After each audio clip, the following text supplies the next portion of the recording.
नमस्कार साथियों। आज हम प्रेरणा महिला साहित्यिक मंच की स्मारिका जो इस वर्ष प्रकाशित हुई है उसके बारे में बताएंगे। हमारी स्मारिका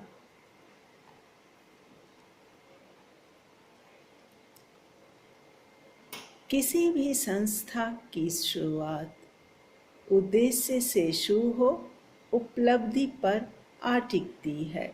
जो नियमबद्ध हो सोपान चढ़ती है। उद्देश्य के साथ साथ नियम भी होने चाहिए ताकि संस्था सुचारू रूप से आगे बढ़ती रहे। अन्यथा संस्था भटकने लगती है अपने उद्देश्यों से। जैसा कि विदित ही है कि प्रेरणा महिला साहित्यिक मंच की स्थापना 29 मार्च 2015 में हुई थी। तब से लेकर अब तक यह निरंतर नियमित रूप से प्रगति की राह पर अग्रसर होती रही है। साथियों, हम विगत 9 वर्षों की साहित्यिक यात्रा की तरफ बढ़ते हैं जो इसकी उपलब्धियों को दर्शाता है। प्रत्येक संस्था अपनी गतिविधियों को उद्देश्यों के इर्द गिर्द ही गतिमान करती है। संस्था काव्य गोष्ठियों से शुरू हुई। पहला वार्षिक उत्सव सफल रहा, जिसके बाद से कविता पाठ के साथ साथ साहित्यिक चर्चा होने लगी। इस तरह से साहित्य के गद्य पद्य दोनों विधाओं पर साहित्यिक गोष्ठियां होने लगी। इस चर्चा में हम साहित्य से जुड़ी सभी पहलुओं को शामिल करते आए हैं। कार्यशाला भी रखी गई। समाज के अनेक विषयों को हम सामने ला उस पर चर्चा कर एक समाधान निष्कर्ष स्वरूप प्रस्तुत करते रहें। यह ज्ञानवर्धक एवं अनुकरणीय तत्व रहा है। इनका प्रचार प्रसार भी हुआ। समाचार पत्र एवं कार्यक्रम का सीधा प्रसारण द्वारा हम अपनी बात को समाज तक पहुंचाते आए हैं। प्रेरणा का एक YouTube चैनल भी है जो प्रेरणा परिवार के नाम से दर्ज है। साथ ही साथियों, प्रेरणा महिला साहित्यिक मंच का अपना फेसबुक समूह भी है जो पब्लिक है।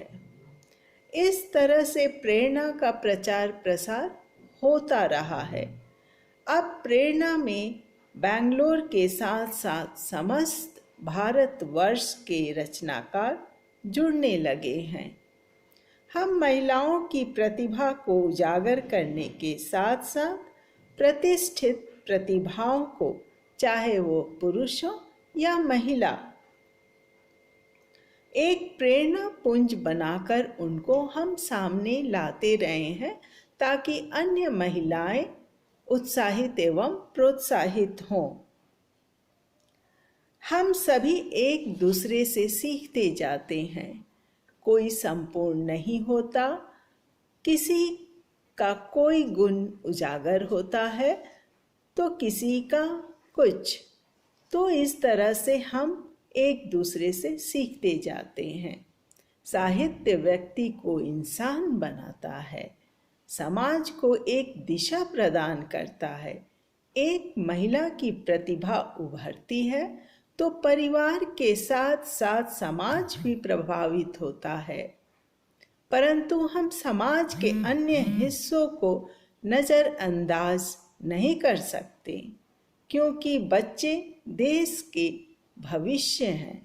फलतः प्रेरणा बाल प्रतिभा मंच की स्थापना हुई, जो एक शाखा स्वरूप सामने आई। बच्चों ने अपनी प्रतिभा दर्शाई। मेरी माँ पर निबंध, वो भी स्वरचित, प्रस्तुत किया। यह एक प्रतियोगिता थी। सांस्कृतिक कार्यक्रम भी हुए जिसमें गीत, नृत्य, संगीत इत्यादि शामिल हैं। अब समाज के एक और अहम हिस्से को नजरअंदाज उसे भी नहीं किया जा सकता जो पुरुषों का है। इन्हें भी अनदेखा नहीं किया जा सकता। हम सभी एकजुट होकर समाज को रोशन कर सकते हैं। फलतः प्रेरणा लोक मंच नामक दूसरी शाखा स्थापित हो गई, जिस पर सभी मिलकर साहित्यिक एवं सांस्कृतिक कार्यक्रम करने लगे। हम पहले वार्षिक उत्सव से ही प्रोत्साहन हेतु सम्मानित करते आए हैं। 1-2 वर्षों बाद से निर्णायक मंडल द्वारा चयन होने लगे प्रविष्टियों को देखते हुए गणना में सम्मान पुरस्कार प्रति वर्ष बढ़ते रहे हैं। आज संस्था की स्मारिका हमारे हाथ में है। साथियों, इसे पढ़ें और अपनी प्रतिक्रिया से हमें अवगत कराएं। हमें इसका इंतज़ार रहेगा। इसमें बहुत सी बातें कलमबद्ध है लिखित रूप में और बहुत सी बातें द्रष्टव्य है फोटो के रूप में। तो आपको कैसी लगी हमारी स्मारिका, इसे पढ़ें और हमें अपनी प्रतिक्रिया से अवगत कराते रहें।